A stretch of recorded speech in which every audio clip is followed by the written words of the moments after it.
So, Ranger in Time, Chapter 7. Sam found Dr. Loring and brought him to Sarah's wagon. Remember, Sarah's just a young girl. She's about the same age as Sam, so maybe 10 or 11. Dr. Loring climbed up to check on her parents, but it wasn't long before he returned. "It's the cholera. I'm afraid they're both too far gone," Dr. Loring whispered to Ma so Sarah couldn't hear. But Sam heard. His eyes stung with tears and his throat got tight. The guidebooks all warned this trip was dangerous, and Sam knew that plenty of folks died out on the trail. But until now, they'd been nameless strangers, not people with actual voices and faces and hands that Sam had shaken. Dr. Loring sat beside Mr. and Mrs. Ferguson all night long. Sam and Ma stayed up with Sarah, worrying and wondering. Ranger stayed, curled up next to Sarah by the campfire. He leaned his big, warm body against her.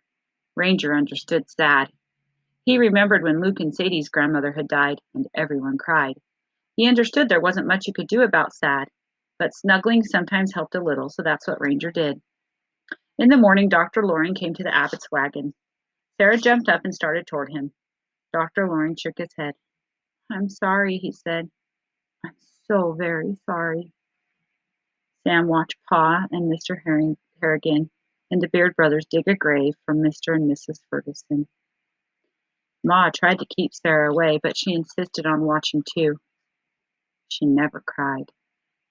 But Sam heard her whispering numbers. She counted every spadeful of dirt all the way up to 237.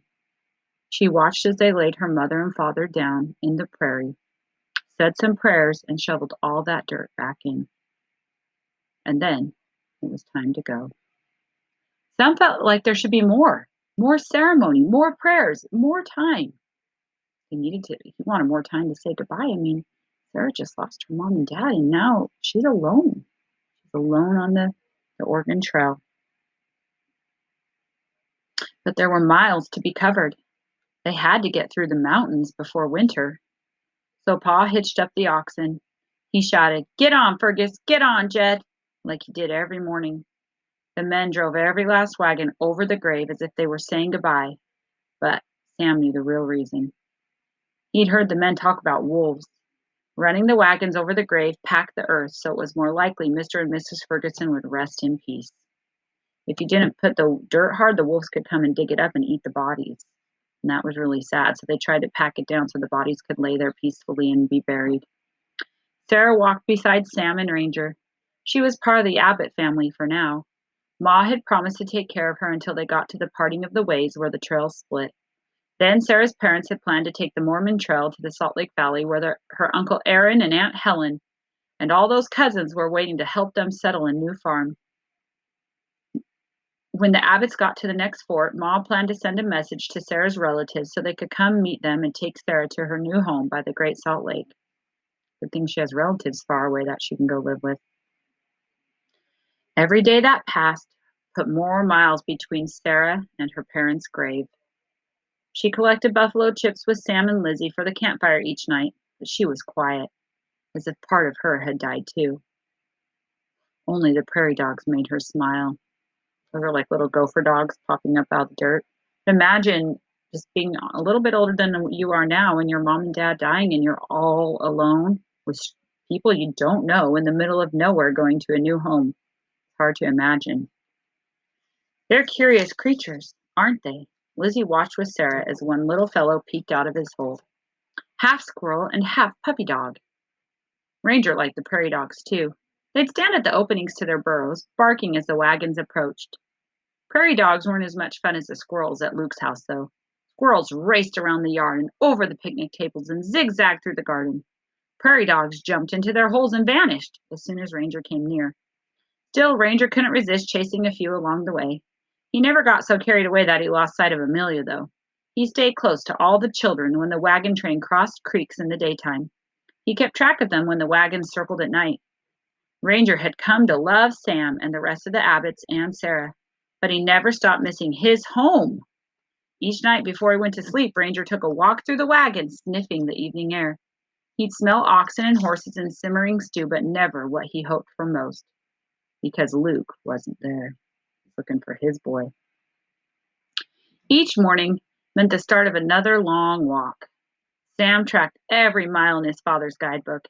He looked forward to the landmarks Mr. Palmer had promised along the way. When Chimney Rock came into view, Sam nudged Sarah and pointed. It's just as Mr. Palmer said, like a haystack with a pole sticking out the top. Sarah nodded, but she didn't smile. Sam had thought seeing the famous Chimney Rock might make him happier. It was a sign they were getting closer to their new home. But when Sam thought about it, he understood. He couldn't imagine settling into a new home without Ma and Pa.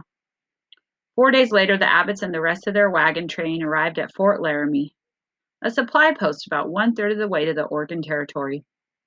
They traveled more than 600 miles from Missouri, but the flurry of activity reminded Sam of independence all over again. The air was alive with excited voices and the clang of hammers as the blacksmith went about shoeing horses and oxen.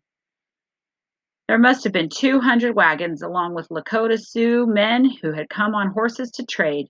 Travelers could buy flour, coffee, sugar, tobacco, powder, and lead at the fort. The Abbotts and the rest of their wagon train only camped near the fort one night. Ma sent her message off to Sarah's aunt and uncle, and they started out again in the morning. After Fort Laramie, there was another river crossing. It was deeper and faster than the others had been. Pa thought they could make it, but Ma shook her head. This current's too fast. It's dangerous, she said. So Pa paid $5 to have each wagon crossed over on a ferry boat. Sam, Sarah, Lizzie, Ma, Amelia, and baby Isaac rode in canoes with Lakota men. Ranger came too. He stayed close to Amelia to keep her from leaning too far over the swirling water. Here we are, safe and sound, Sam said after they'd all made it across. Ranger leaned in so Sam could pet him. But through all these days and miles, he kept wondering when his work would be done. When would Luke come and say, "Good job, boy," and scratch his ears and set out his water bowl? When would it be time to go home? There's a picture of them in the river with the Sioux men helping them cross in the canoes. And there's Amelia leaning over to touch the water and Ranger keeping her in. That's probably Sam and Sarah, and then the other boat is Mom, Isaac, and Lizzie. So kind of a fun story. Lots of adventures. Chapter 8 is called The Names on the Rock. All right, come back for chapter 8. This is really good.